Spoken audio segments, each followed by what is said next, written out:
नमस्ते।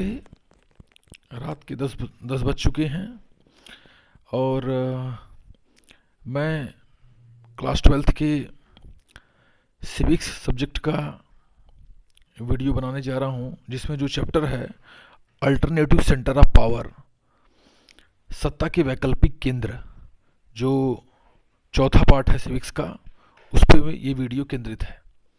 आप समझेंगे सत्ता के वैकल्पिक केंद्र का क्या मतलब है।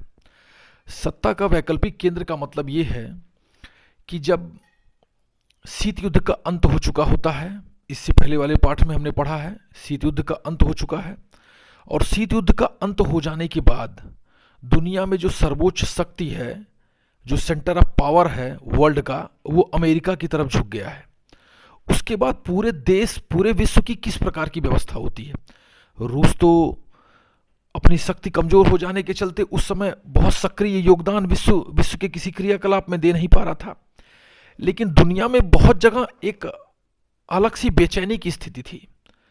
बहुत सारे देश, बहुत सारे संगठन बन रहे थे और उन सभी का कहीं न कहीं यही उद्देश्य था कि हम ताकत के केंद्र में बने रहें और खुद को किस प्रकार सुरक्षित रखें। खैर, समय जब 1945 का खत्म होता है, यानी द्वितीय विश्व युद्ध समाप्त हो जाता है, तो 1947 के समय में द्वितीय विश्व युद्ध चूंकि जब समाप्त होता है, तो द्वितीय विश्व युद्ध में यूरोप के बीच में ही सबसे ज्यादा लड़ाई हुई। तो पूरा यूरोप आर्थिक रूप से बर्बाद हो चुका था, सब के सब एकदम कंगाल हो चुके थे। हाँ, और जो जनता थी वो भूख से एकदम तड़प रही थी, आर्थिक स्थिति एकदम से चौपट हो चुकी थी। ऐसी स्थिति से बाहर निकालने के लिए जो अमेरिका था, उसने एक योजना रखी जिसका नाम था मार्शल प्लान। मार्शल प्लान के तहत अमेरिका ने यूरोपीय देशों को आर्थिक रूप से मदद और उनको फिर से खड़ा करने के लिए ये योजना रखी, जिस योजना का यूरोपीय देशों ने स्वागत किया। लेकिन तात्कालिक कम्युनिस्ट देश जो रूस था और जो उसके सहयोगी कम्युनिस्ट देश थे, उन देशों ने इसको अमेरिका की एक साजिश करार दिया और फिर इस परियोजना का विरोध किया। लेकिन तब भी ये यूरोप की भलाई के लिए एक योजना थी। यूरोप के देशों ने बाहें खोल के इसका स्वागत किया और इस योजना का प्रभाव भी यूरोप के देशों पर दिखाई दिया। खैर, यूरोप अपने पैर पर धीरे धीरे खड़ा होता है। यूरोप को एक संगठित रूप प्रदान करना था, एक ऐसी व्यवस्था प्रदान करनी थी जिससे दुनिया में फिर से उनकी साख बन पाए और वो युद्ध का दौर जो यूरोपीय देशों के बीच में चल रहा था वो समाप्त हो पाए। इसके लिए 1952 से ही कई प्रयास शुरू हो चुके थे। जैसे यूरोपीय आर्थिक सहयोग संगठन, यूरोपीय आर्थिक सहयोग संगठन का एक प्रस्ताव बना, जिसके अंतर्गत यूरोप के कुछ प्रमुख देश थे जिन्होंने सहयोग करके एक संगठन बनाया, जिसका यूरोपीय आर्थिक सहयोग संगठन बना 1952 में। इसमें सुधार होते होते कई देशों के मिलने से धीरे धीरे जो इसका सबसे विस्तृत और आधुनिक रूप निकल के आया वो 1992 में आया। मास्ट्रिच संधि एक हुई, वो 1992 में एक संधि हुई। इस मास्ट्रिच संधि के मसौदे के ही आधार पे 1993 में यूरोपीय संघ नाम का संगठन अस्तित्व में आया, जिसका आधुनिक रूप हम देखते हैं यूरोपीय संघ के रूप में, जिसका प्रमुख उद्देश्य था कि परस्पर जो भी देश यूरोपीय संघ के अंतर्गत आते, जैसे यूरोप महाद्वीप के पश्चिमी हिस्से के जो देश थे, इन्होंने मिलकर अपना एक संगठन बनाया जिसे यूरोपीय संघ कहा गया। इसमें वर्तमान में 28 देश हैं। तो ये सारे देश जो है मिलके अपना एक संगठित रूप बनाए और एक जो है समान रूप से चलने वाली शासन व्यवस्था को अपने देश में लागू किए, जिसमें जहां समान नियम, समान कानून हो, किसी देश का नागरिक किसी दूसरे देश में जा सकता हो। जैसे इंग्लैंड का नागरिक फ्रांस में आ सकता था, फ्रांस का नागरिक इंग्लैंड में जाके बस सकता था, जर्मनी का नागरिक जो है वो स्पेन में रह सकता था। इस तरीके से इसमें एक ये कहिए कि संयुक्त रूप से एक देश के मॉडल की व्यवस्था की गई, जिसे यूरोपीय संघ कहा गया। अच्छा, यूरोपीय संघ ने सन 2002 में अपनी एक संयुक्त मुद्रा जारी की, जिसे यूरो कहा गया। यूरो मुद्रा जारी की और फिर जो है इन सभी ने एक दूसरे के लिए सहयोग, विकास, शिक्षा, खाद्य और जो है वैज्ञानिक हर तरीके की मदद के लिए एक संयुक्त व्यवस्था बनाई।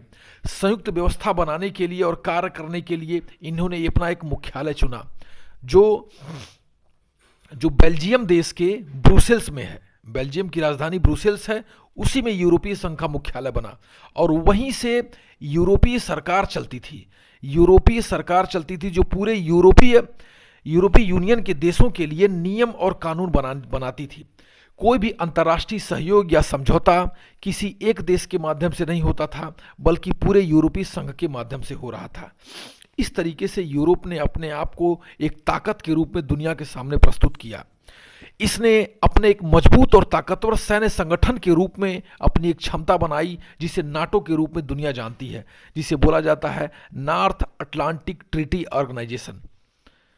ये संगठन आधुनिकतम सैन्य संसाधनों और सुविधाओं से सुसज्जित है। दुनिया की ताकतवर संयुक्त सेना है, जिसका ये नियम है कि अगर जो नाटो के किसी एक देश पे दुनिया का कोई देश हमला करता है तो उसे सारे नाटो देश पे हमला माना जाएगा। ठीक, और इसमें शामिल होने वाले ज़्यादातर सारे के सारे देश यूरोपीय ही हैं। अब ये स्थिति बदलती है। नाटो देशों में ही शामिल होने की मांग को लेके यूक्रेन और रूस में जंग छिड़ गई है। यूक्रेन जो पहले सोवियत संघ का हिस्सा था, वो सोवियत संघ से अलग होने के बाद खुद का विकास करने के लिए और खुद को आगे बढ़ाने के लिए और खुद को सुरक्षित बनाने के लिए नाटो देश में शामिल होने की मांग कर रहा था। लेकिन यूरोपीय देशों के साथ रूस का मनमुटाव के चलते रूस लगातार इसका विरोध कर रहा था। लेकिन जब यूक्रेन एकदम नहीं माना और वो नाटो देश में शामिल होने के लिए अपनी जिद पे अड़ा रहा, तो रूस ने यूक्रेन के ऊपर हमला कर दिया। अब आप इसी से समझ सकते हैं कि नाटो कितना महत्वपूर्ण है कि एक देश के उसमें सिर्फ शामिल होने की घोषणा के चलते ही उसके ऊपर युद्ध छेड़ दिया जाता है। अब उसके बाद आगे आते हैं। यूरोपीय संघ का दुनिया के विभिन्न देशों के साथ सहयोग, समझौता और संगठनात्मक रूप जो भी होता था, वो किसी एक देश के माध्यम से नहीं होता था, वो समूचे यूरोपीय संघ के माध्यम से होता था। ठीक, अब उसके बाद जब यूरोपीय संघ की एक साझी व्यवस्था थी, जिसमें उनकी कृषि की व्यवस्था साझी होती थी, उनके व्यापार की व्यवस्था साझी होती थी, उनकी आर्थिक व्यवस्था साझी होती थी, उनकी जन कल्याणकारी योजनाएं साझी होती थी, उनकी सुरक्षात्मक योजनाएं साझी होती थी। साझी का मतलब वो सभी के लिए होती थी, यानी सभी देशों में समान रूप से होती थी। ठीक, अब इस व्यवस्था को हमने यूरोप के दृष्टिकोण से देख लिया। अब इस शीत युद्ध के दौर के बाद दुनिया के एक हिस्से की व्यवस्था हमने देखी कि वहां एक संगठन बना। अब दूसरे तरफ हम आते हैं, दुनिया के एक और हिस्से में जो संगठनात्मक रूप हो रहा था उसको जानेंगे। जैसे एक संगठन 1967 में बना आसियान के रूप में। आसियान के रूप में एक संगठन बना। ठीक, आसियान के रूप में जो ये संगठन बना, इसके जो सदस्य देश थे तत्कालिक जब ये संगठन बना 1967 में, तो इसे बैंकॉक एग्रीमेंट कहा गया। बैंकॉक एग्रीमेंट कहा गया। इस बैंकॉक एग्रीमेंट में दुनिया के 5 देशों ने, 5 दक्षिण पूर्वी एशियाई देशों ने, इन पांच देशों ने मिलकर इस समझौते पर हस्ताक्षर किया। वो 5 देश जो आसियान के संस्थापक सदस्य थे, वो कौन कौन हैं? तो वो हैं Indonesia, Malaysia, Singapore, Thailand, Philippines. इन 5 देशों ने मिलके थाईलैंड की राजधानी बैंकॉक में एक समझौते पर हस्ताक्षर किया, जिसे बैंकॉक एग्रीमेंट कहते हैं। ठीक, इसे दक्षिण पूर्व एशियाई देशों का सहयोग संगठन कहा जाता है। इन देशों के वर्तमान में इन सदस्य देशों की संख्या 5 से बहुत ज़्यादा हो चुकी है। लेकिन ये भी देश यूरोपीय संघ के देशों की तरीके से छोटे छोटे देश हैं, और इन्होंने अपनी स्वतंत्रता, संप्रभुता और सुरक्षा और अपने आर्थिक विकास के लिए इस संगठन को बनाया। लेकिन इनका प्रमुख उद्देश्य जो है वो सिर्फ और सिर्फ परस्पर एक दूसरे के देशों में शांति और खुशहाली और आर्थिक यही सहयोग को विकसित करना था। लेकिन परंतु इनका दायरा सिर्फ अपने ही आसियान सहयोग संगठन के अंतर्गत आने वाले देशों तक ही नहीं सीमित था। भारत सरकार का भी इन देशों के साथ एक अलग तरीके का रिश्ता है। भारत सरकार, भारत देश का और आसियान देशों के बीच भी एक व्यापारिक समझौता हुआ जिसे मुक्त व्यापार समझौता कहते हैं। इस मुक्त व्यापार समझौता को अभी पूरी तरीके से लागू नहीं किया जा सका है, इसे पूरी तरीके से लागू नहीं किया जा सका है। ठीक, अगर जो ऐसा हो जाता है तो भारत और आसियान देशों के बीच में जो आयात और निर्यात होने वाली वस्तुएं हैं वो फ्री होंगी, यानी फ्री ट्रेड एग्रीमेंट होगा, एफटीए होगा, मुक्त व्यापार समझौता होगा। यानी आसियान देशों का कोई वस्तु भारत में अगर जो आती है तो भारत सरकार उन पर कोई टैक्स नहीं लगाएगी, और भारत देश की कोई वस्तु अगर जो आसियान देश में जाती है तो उस पर कोई टैक्स नहीं लगाया जाएगा। तो इसे फ्री ट्रेड एग्रीमेंट कहते हैं। ये समझौता अभी कागजी रूप से तैयार हुआ है लेकिन पूरी तरीके से नहीं लागू हुआ है। अच्छा, भारत का आसियान देश के साथ जो ये संबंध है, चाहे जो ये जो सहयोग है, ये भारत सरकार की एक्ट ईस्ट पॉलिसी या एक्ट एशिया पॉलिसी का हिस्सा है और लुक ईस्ट पॉलिसी का हिस्सा है। भारत सरकार की दो विदेश नीति प्रमुख है जिसे लुक ईस्ट और एक्ट एशिया कहते हैं, यानी पूरब की तरफ देखो और सक्रिय रूप से एशिया में भागीदारी करो। ठीक, इसी नीति के हिस्से के तहत हमारा आसियान देशों के साथ सहयोग है। उसके बाद हम आते हैं आसियान देशों को, जब हम स्थिति को समझ लेते हैं, आसियान का मुख्यालय जो है इंडोनेशिया देश की राजधानी जकार्ता में है। इंडोनेशिया देश की राजधानी जकार्ता में है और इन सारे देशों ने अपना प्रतिवर्ष एक सम्मेलन आयोजित करते हैं जिसमें वो अपने भविष्य के विजन को लेके विभिन्न समझौते करते हैं और उन सम्मेलनों में भारत को एक अतिथि देश के रूप में बुलाते हैं। समय धीरे धीरे बदलता है, संगठनों का रूप तैयार होता है शीत युद्ध के बाद। पहला हमने यूरोपीय संघ के रूप में देखा, दूसरा हमने आसियान के रूप में देखा और तीसरा फिर हम देखेंगे दक्षेस के रूप में, दक्षिण एशियाई पूर्वी सहयोग संगठन, जिसमें 8 देश शामिल हैं वर्तमान में। और इसके शुरुआती संस्थापक देश जो थे वो भारत हो गया, उसके बाद पाकिस्तान, श्रीलंका, भूटान, नेपाल, बांग्लादेश और मालदीव, ये 7 देश मिला के आसियान की स्थापना हुई। लेकिन भारत सरकार ने अफगानिस्तान को इसकी सदस्यता दिला के जो है अब आसियान दक्षिण देशों, दक्षिण पूर्वी एशियाई सहयोग संगठन दक्षिण देशों की सदस्यता 8 कर दी है। ये दक्षिण पूर्वी एशियाई देशों का एक सहयोग संगठन है। आसियान जो पूर्वी एशियाई देशों का सहयोग संगठन था, उसी तरीके से ये दक्षिण पूर्व एशियाई देशों का सहयोग संगठन बना। उसके बाद हम आते हैं कि ये जो विभिन्न संगठन दुनिया के और हिस्सों में बन रहे थे, इस बीच में चीन की क्या स्थिति है। हम चीन को जानते हैं, चीन के बारे में समझने की कोशिश करते हैं। चीन क्या है, जब भारत आज़ाद हुआ तो भारत के 2 साल बाद चीन को आज़ादी मिली। चीन को आज़ादी उसके राजतंत्रात्मक व्यवस्था, यानी जो वहाँ पे शासन व्यवस्था थी, जो वहाँ पे राजतंत्रात्मक शासन व्यवस्था थी, उससे आज़ादी मिली। तो चीन 1949 में आज़ाद हुआ।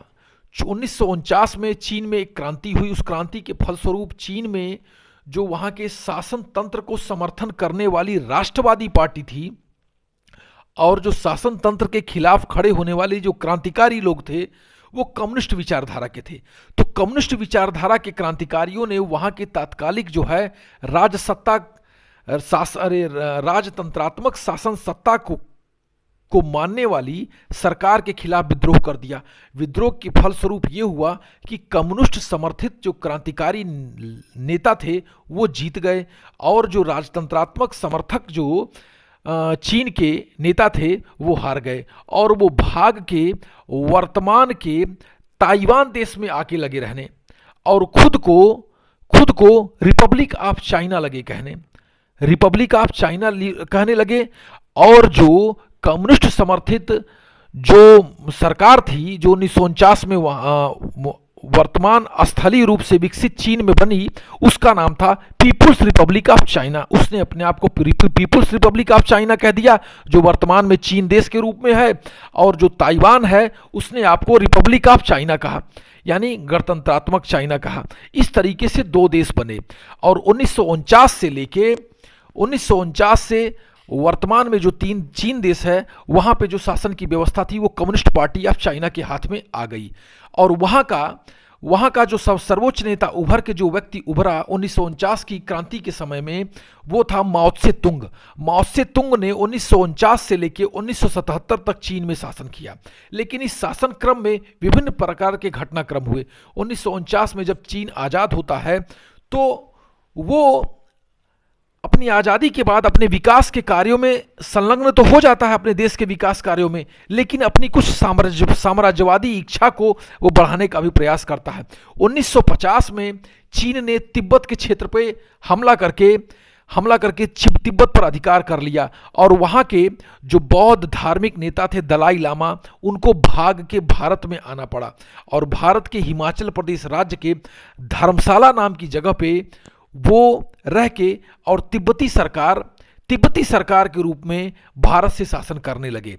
और चीन ने दुनिया को दिखा दिया कि वो भी एक साम्राज्यवादी देश के रूप में अब विकसित हो रहा है। 1950 में उसने तिब्बत पे कब्जा कर लिया और समय धीरे धीरे आगे बढ़ता है और जो है, लेकिन भारत और चीन के बीच में जो संबंध थे वो सामान्य जरूर बने रहे। 1954 में तत्कालीन भारत के प्रधानमंत्री पंडित जवाहरलाल नेहरू और चीन के नेता माओ त्से तुंग के बीच में एक समझौता होता है जिसे पंचशील का समझौता कहा जाता है, जिसमें कुछ बिंदु निर्धारित किए गए।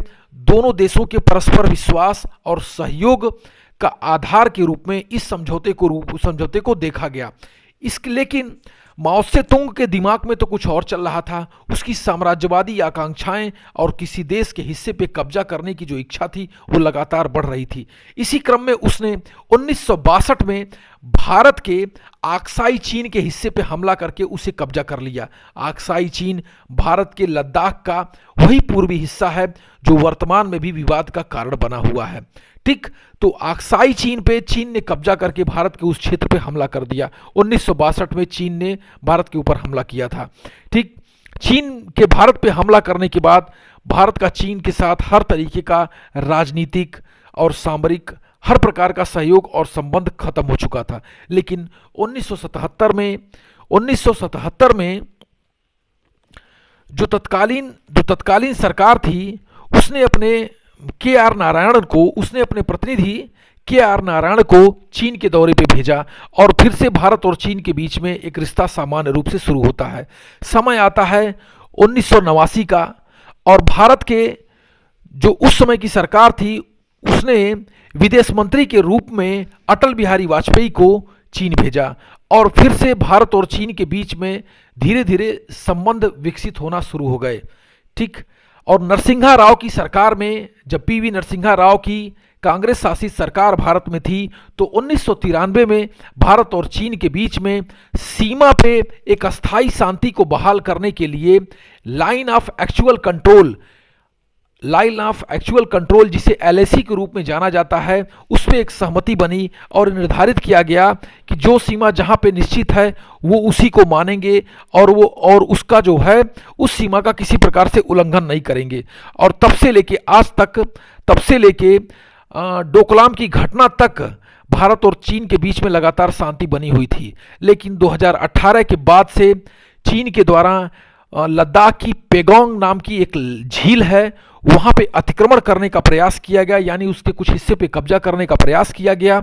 और उसके बाद डोकलाम नाम के क्षेत्र पे चीन द्वारा जो है भारतीय सेना के साथ झड़प हुई, जिसके चलते भारतीय सैनिकों के जो है मारे जाने के बाद भारत और चीन के बीच में तनाव फिर युद्ध जैसी स्थिति तक पहुंच चुका था। ये भारत और चीन का जो रिश्ता है जो उतार और चढ़ाव से भरा पड़ा रहा। लेकिन इन सब चीज़ों के बीच में एक ये भी सच है कि भारत और चीन के बीच में जो व्यापार है वो लगभग 100 अरब डॉलर का हो चुका है, जो भारत के किसी भी पड़ोसी देश के साथ सबसे ज़्यादा है।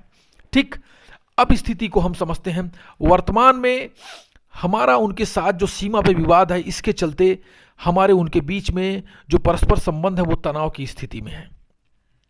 ये तो हो गया भारत का चीन के साथ क्या संबंध है। अब उसके बाद हम देखते हैं कि एक और एशियाई देश एक और एशियाई देश जापान। जापान के साथ, जापान इन सारे, ये सारे घटनाक्रम के बीच में जापान की क्या स्थिति है? जैसा कि हम जान चुके हैं, 6 अगस्त 1945 और 9 अगस्त 1945, इन 2 दिनों में जापान के नागासाकी और हिरोशिमा पे परमाणु बम गिराया गया। परमाणु बम गिराए जाने के बाद जापान पूरी तरीके से आत्मसमर्पण कर देता है, आत्मसमर्पण कर देता है। और आत्मसमर्पण कर देने के बाद वो जो है अपनी हार को स्वीकार कर लेता है और इसी के साथ द्वितीय विश्व युद्ध का अंत हो जाता है। जापान जो किसी समय में बहुत ही ताकतवर और एक साम्राज्यवादी देश था, अब युद्ध में हारने के बाद अपने सेना को छोड़ने के लिए अमेरिका के साथ एक समझौता करता है, अमेरिका के साथ एक समझौता करता है। और इस समझौते के अंतर्गत 1947 में जापान और अमेरिका के बीच में जो समझौता होता है, उसके तहत जापान ये घोषणा करता है कि वो विश्व की शांति के लिए और जापान की विकास के लिए अपनी सैन्य क्षमता का त्याग करता है और अपनी सुरक्षा को पूरी तरीके से अमेरिका के हाथों में सौंपता है। जो 1951 में फिर एक समझौता होता है जिसके तहत जापान की सुरक्षा की गारंटी अमेरिका लेता है। उसके बाद जापान अपने पूरे संसाधन और अपने पूरे व्यवस्था का उपयोग सिर्फ और सिर्फ अपने देश के आर्थिक विकास में कर देता है। आज जापान क्या है, कितना विकसित है, उसके पास कितने संसाधन हैं, वो कितना धनी है, ये किसी से बताने की जरूरत नहीं है। दुनिया के 13 करोड़ आबादी वाला देश, दुनिया की 5वीं सबसे बड़ी अर्थव्यवस्था था, जिसे हाल ही में, जिसे 6वीं सबसे बड़ी अर्थव्यवस्था था, जिसे भारत ने अभी हाल के कुछ वर्षों में जाके हासिल किया। उसके बाद भारत और जापान के बीच जो रिश्ते हैं वो द्वितीय विश्व युद्ध के ही समय से हैं। जापान के ही सहयोग से भारत के महान नेताजी सुभाष चंद्र बोस ने आज़ाद हिंद फौज का गठन किया और उस आज़ाद हिंद फौज ने भारत के कुछ हिस्सों पे जापान की ही मदद से अधिकार किया। और आज़ाद हिंद फौज का भारत की आज़ादी में जो प्रमुख योगदान रहा वो इस तत्कालिक जापान की सरकार के द्वारा से ही संभव हो पाया था। ठीक, और वर्तमान में भी जो है 2016 में, मतलब वर्तमान में जब से भाजपा की सरकार बनी है उसके बाद शिंजो एबे जो जापान के प्रधानमंत्री हैं, 2015 में वो भारत की यात्रा पे आते हैं और भारत सरकार के साथ विभिन्न प्रकार के समझौते करते हैं, जिसमें उन्होंने भारत में मेट्रो परियोजना के विकास के लिए भारत में बुलेट ट्रेन के विकास के लिए 80 करोड़ डॉलर भारत सरकार को लोन दिया। और वो लोन जापान कितने पे दिया? 1% के ब्याज पे दिया। 1% के ब्याज पे 80 करोड़ डॉलर का जापान सरकार ने भारत में बुलेट परियोजना के विकास के लिए लोन दिया। ये जापान का भारत के साथ सहयोग ही है कि वो पूरी तरीके से भारत के विकास में योगदान दे रहे हैं। और जापान की बहुत सारी कंपनियां भारत में काम कर रही हैं। टोयोटा है, उसके बाद मारुति सुजुकी है, बहुत सारी ऐसी कंपनियां हैं जो भारत के विकास में अपना लगातार योगदान दे रही हैं। जापान को उगते हुए सूरज का देश कहा जाता है, और जापान के लोगों को बहुत ही कर्मठी और बहुत ही साहसी माना जाता है। लगातार भूकंप आने के चलते वो देश अपने आप को ऐसी परिस्थिति में ढाल चुका है कि प्राकृतिक रूप से वो संवेदनशील देश होने के बावजूद भी विकास के पथ पर निरंतर अग्रसर है। उसके बाद हम देखेंगे कि एशिया महाद्वीप का ही एक प्रमुख देश है दक्षिण कोरिया। ये 38वीं समांतर रेखा के माध्यम से उत्तर कोरिया से अलग है। अब ये दक्षिण कोरिया और उत्तर कोरिया के बीच में 1951 से लेकर 1953 के बीच में युद्ध होता है। इन युद्धों के चलते दोनों देश की अर्थव्यवस्था और लोग, जन और धन दोनों तबाह हो चुके रहते हैं। लेकिन जो उत्तर कोरिया है वो चीन समर्थित था और वहाँ पे वर्तमान में भी तानाशाही सरकार है जिसका प्रमुख किम जोंग उन है, जिसकी तानाशाही के किस्से आप समाचार पत्रों और टीवी चैनलों के माध्यम से प्रतिदिन कहीं न कहीं सुनते रहते हैं। फिर उसके बाद दक्षिण कोरिया है। दक्षिण कोरिया एक लोकतांत्रिक सरकार वाला देश है जो अमेरिका समर्थित है और वहाँ लोकतंत्रात्मक सरकार है। और ये सरकार अपने देश के लोगों के लिए और अपने देश के विकास के लिए निरंतर प्रयासरत है। सैमसंग नाम की मोबाइल की जो प्रमुख कंपनी है उसने हाल ही में नोएडा में दुनिया का सबसे बड़ा मैन्युफैक्चरिंग हब बनाया, जिससे ये पता चलता है कि तकनीक के मामले में वो देश कितना आगे है। इस प्रकार हमने जो शीत युद्ध के अंत के बाद की परिस्थिति के बारे में, जो सत्ता के वैकल्पिक केंद्र दुनिया में बने, उनके बारे में हमने बताया। फिर इसके बाद आप इसको रिवीजन करेंगे, पढ़ेंगे और जो महत्वपूर्ण प्रश्न होंगे उनको आप जरूर हमसे पूछेंगे। और इसी क्रम में कुछ प्रश्न है मैं आपसे पूछूंगा जिनका आप कमेंट के माध्यम से जवाब देंगे। मास्ट्रिक्ट संधि कब हुई थी? सार्क किन देशों का संगठन है? उसके बाद आसियान देश की स्थापना, आसियान संगठन की स्थापना कब हुई थी? यूरोपीय संघ की स्थापना कब हुई थी? उसके बाद यूरोपीय संघ का मुख्यालय कहाँ है? आसियान का मुख्यालय कहाँ है? ये आप कमेंट के माध्यम से बताएंगे। ठीक, इसी के साथ हम अपनी वीडियो का अंत करते हैं।